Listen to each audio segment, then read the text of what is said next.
السلام علیکم ناظرین، آپ کو اردو کہانی پوائنٹ پر خوش آمدید کہتے ہیں۔ دوستو، کہانی کی طرف بڑھنے سے پہلے آپ سے گزارش ہے کہ چینل کو لائک، شیئر اور سبسکرائب ضرور کر دیجیے گا۔ محبت پڑھنے میں تو بہت اچھی لگتی ہے، مگر ہجر کا رنگ جب زندگی میں شامل ہو جائے تو پھر سب کچھ بے رنگ لگتا ہے۔ محبت کے سامنے انسان بے بس ہو جاتا ہے۔ محبت انسان کے سوچنے سمجھنے کی صلاحیت سلب کر لیتی ہے۔ ہر طرف بس محبوب ہی نظر آتا ہے۔ کچھ ایسا ہی حال جبران کا بھی تھا۔ وہ جس سے محبت کرتا تھا وہ اس کے گھر کے سامنے ہی تو رہتی تھی، مگر دل کا حال سنانا دنیا کے مشکل ترین کاموں میں سے ایک ہے۔ فرحین اپنے والدین کی اکلوتی بیٹی تھی اور جبران کی کزن تھی، جبکہ دوسری طرف جبران کی ایک بہن تھی جس کا کوئی بھی نہیں تھا۔ جبران کی کزن فرحین بچپن سے ہی بہت خوبصورت تھی۔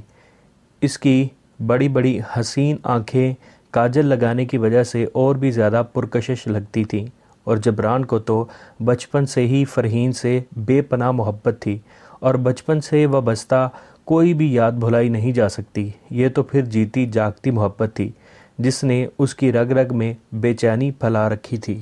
فرحین عمر میں جبران سے 2 سال چھوٹی تھی۔ کہاں غائب تھے آپ اتنے دنوں سے؟ فرحین نے جبران کو اپنے گھر دیکھتے ہی یہ سوال کیا۔ تمہارے سامنے تو میرا گھر ہے، تم آ جاتی نا، کبھی تم بھی آ کر ہمارا حال پوچھ لیا کرو، جبران نے ہمیشہ کی طرح حاضر جوابی سے کام لیتے ہوئے کہا۔ آپ سے باتوں میں کون جیت سکتا ہے؟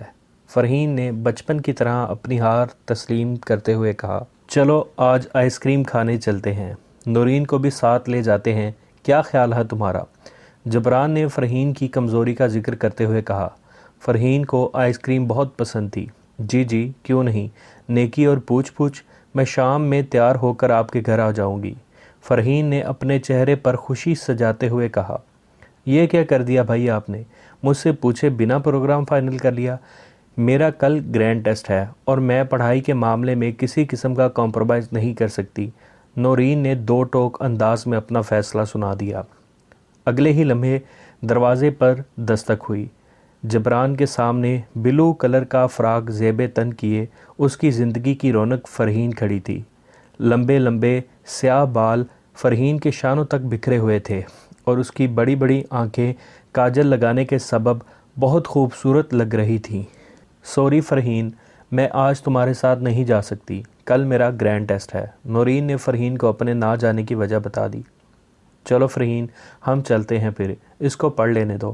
جبران نے پرابلم سولو تو کر دیا تھا، مگر فرحین کچھ گھبرا سی گئی تھی، کیونکہ شام کے وقت وہ اس طرح سے کبھی جبران کے ساتھ نہیں گئی تھی، مگر اب فرحین انکار بھی نہیں کر سکتی تھی۔ ٹھیک ہے، فرحین بس اتنا ہی کہہ سکی۔ کار کی فرنٹ سیٹ پر فرحین بیٹھی ہوئی تھی اور کار اپنی منزل کی جانب رواں دواں تھی۔ کیا تمہیں معلوم ہے فرحین کہ بلو کلر میرا فیورٹ ہے؟ جبران نے فرحین کی طرف دیکھتے ہوئے کہا۔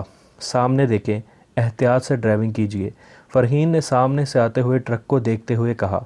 فکر مت کرو، میں تمہیں کچھ بھی نہیں ہونے دوں گا۔ فرحین کے لیے اگلا جواب کسی دھماکے سے کم نہیں تھا۔ وہ سب تو ٹھیک ہے، لیکن کیا؟ جبران آج کوئی ادھوری بات نہیں سن سکتا تھا۔ آج وہ فرحین سے پوچھنا چاہتا تھا کہ کیوں اس نے اس کی زندگی کا چین چھین لیا ہے، کیوں اس کی راتوں کی نیند چرا لی ہے، کیوں وہ اس کی آنکھوں میں چھپی محبت دیکھ نہیں پاتی۔ اتنے میں وہ دونوں اپنی منزل مقصود تک پہنچ گئے۔ یہ لو اپنی من پسند ونیلا آئس کریم، جبران نے فرحین کو آئس کریم پکڑاتے ہوئے کہا۔ کچھ دیر بعد جبران نے ہمت کر کے اپنے دل کی بات کہنے کا ارادہ کر ہی لیا۔ فرحین، میں کافی عرصہ سے ایک بات کرنا چاہتا ہوں تم سے، جبران نے فرحین کی طرف دیکھتے ہوئے کہا۔ جی کہیے، فرحین اب پوری توجہ سے جبران کی طرف دیکھ رہی تھی۔ فرحین، میں تم سے بچپن سے ہی بہت محبت کرتا ہوں، کبھی تم سے نہیں کہا۔ فرحین، میں تمہارے بغیر رہنے کا تصور بھی نہیں کر سکتا، پلیز انکار مت کرنا۔ جبران نے آج وہ الفاظ کہہ ہی دیے تھے جو اسے بچپن سے جینے نہیں دے رہے تھے۔ یہ کیا کہہ رہے ہیں آپ؟ میں نے آپ کے بارے میں کبھی ایسا نہیں سوچا۔ وہ بات ٹھیک ہے کہ آپ نے بچپن سے میرا بہت خیال رکھا ہے، لیکن اس کا مطلب یہ نہیں کہ میں آپ کی زندگی میں شامل ہو جاؤں، مجھے اسی وقت گھر ڈراپ کر دیں۔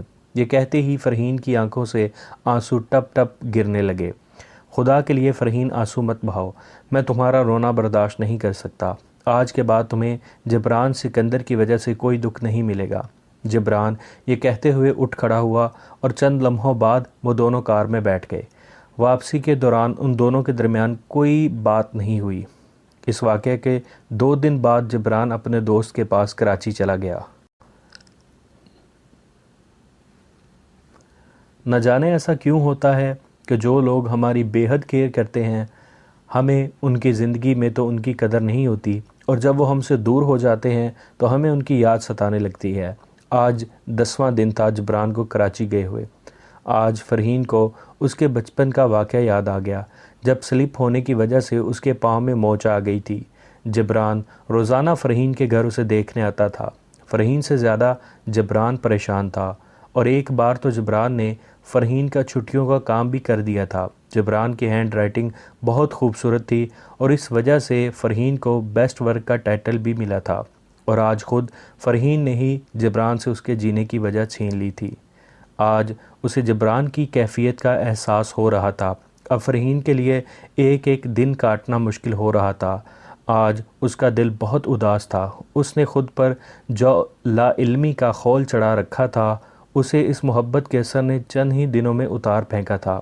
اب وہ بھی محبت کی آگ میں جل رہی تھی۔ نہ جانے ایسا کیوں ہوتا ہے کہ جو لوگ ہماری بے حد کیئر کرتے ہیں ہمیں ان کی زندگی میں تو ان کی قدر نہیں ہوتی، اور جب وہ ہم سے دور ہو جاتے ہیں تو ہمیں ان کی یاد ستانے لگتی ہے۔ آج 10واں دن تھا جبران کو کراچی گئے ہوئے۔ آج فرحین کو اس کے بچپن کا واقعہ یاد آ گیا جب سلپ ہونے کی وجہ سے اس کے پاؤں میں موچ آ گئی تھی۔ جبران روزانہ فرحین کے گھر اسے دیکھنے آتا تھا۔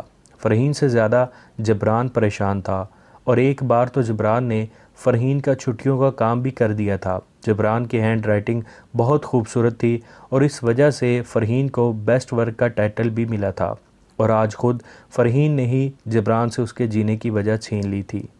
آج اسے جبران کی کیفیت کا احساس ہو رہا تھا۔ اب فرحین کے لیے ایک ایک دن کاٹنا مشکل ہو رہا تھا۔ آج اس کا دل بہت اداس تھا۔ اس نے خود پر جو لا علمی کا خول چڑھا رکھا تھا اسے اس محبت کے اثر نے چند ہی دنوں میں اتار پھینکا تھا۔ اب وہ بھی محبت کی آگ میں جل رہی تھی، اور یہ آگ نہ جانے کب سے بھڑک رہی تھی، لیکن اسے احساس نہ ہو سکا۔ آج محبت اس کے پورے وجود میں اسے اپنے ہونے کا یقین دلا رہی تھی۔ آج فرحین نے جبران کے گھر جانے کا ارادہ کیا، اور چند منٹ بعد وہ وہاں پہنچ چکی تھی۔ بیٹا، ہم تو مارکیٹ جا رہے ہیں، تم بھی ہمارے ساتھ چلو، فرحین کی چچی نے شفقت بھرے انداز میں کہا۔